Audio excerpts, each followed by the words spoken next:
I'd like you to be very specific, and I'd like you to be very brutal tonight about the Republican Party.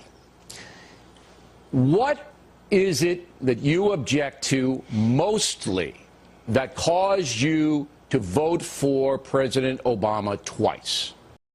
Bill, that answer is very, very simple and straightforward. And anybody with any understanding who's in the inside in Washington or Wall Street would understand this. First of all, you have to understand that a president's job in the United States of America is to be a salesperson and an influencer and a persuader of the American people. And those of us who are in the inside, okay, we have certain legislation and agendas that we're trying to push through. And so we had a choice in 2008 between John McCain and Obama as the salesman that we wanted to have. And clearly, Obama was the one that we wanted to go with, without question. Now, in 2012, it was a little bit more difficult. Mitt Romney, phenomenal communicator, but President Barack Obama, he is of the caliber that if you stood in front of him and he said, you know what, you are the ugliest, stupid son of a bitch I've ever seen. He says it in such a mesmerizing way, you would sit there and nod your head in agreement. That's how good he is. Here's what perplexes me. You're an analytical man. Would you say that's correct? That's pretty obvious, Bill. I need to answer that. You objected to Sununu. Sununu called President Obama lazy. Now, you know Sununu. You've known him for a long time. You don't think Sununu's a racist, do you? I do, Bill. I mean, anybody who says that President Barack Obama is lazy has to be a racist.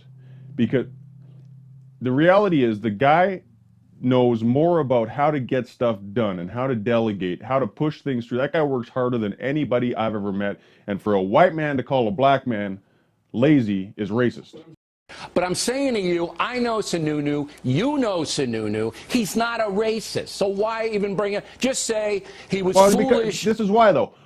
I don't really care what you guys, you pundits in the media, want to say about it. The reality is, the man said something that he shouldn't have said, and that's just the way it is. You guys don't look at the facts. You try to push through your certain agendas. One thing you all have to recognize about me, I am neither Republican nor Democrat. I don't give a rip about what side of the stuff you guys want to push. You want to push through these agendas.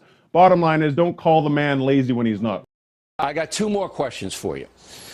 Number one, you being who you are, a traditional guy, wounded in Vietnam, served his country, patriot guy. By supporting as actively as you did Barack Obama, you also put yourself in a category of intolerance on issues like entitlement culture, when you yourself were born in the South Bronx and you made it on your own. The entitlement culture now extends to 50% of the American homes, all right? Huge rise in it. So you're putting yourself in that bracket by supporting the Democratic Party through Barack Obama, who it seems their values are different than yours. Bill, first of all, I didn't fight in Vietnam, okay? I profited off of Vietnam. I was part of the company that sold all the arms there. I didn't serve in the military. I made a lot of money in Vietnam. Number two, I was not born in the South Bronx. I was born in the Hamptons. So get your stuff straight.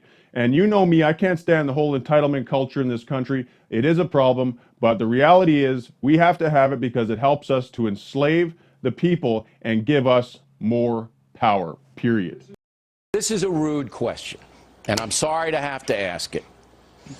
You ready? Give her, Bill. This is the scuttlebutt in Washington on the Republican side. They say, it's been said to me by more than one, that you're angry with the Republicans because they made you look bad in the weapons of mass destruction deal during the Iraq War. I don't believe that. I have to go on the record and say I don't believe that that's what's motivating you. I think you're genuinely a sincere guy, an American who sees it the way you see it. I disagree in some areas, I agree in others.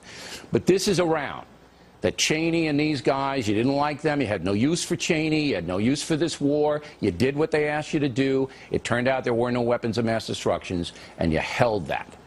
You want to comment on it? Absolutely. I'm thrilled that you brought this up.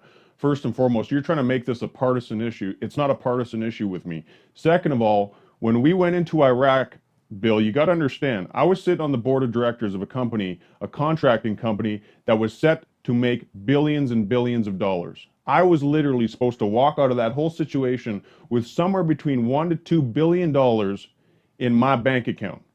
Cheney and those boys turned around, screwed everything up, and took that money and built $1 billion embassy in Baghdad with my money.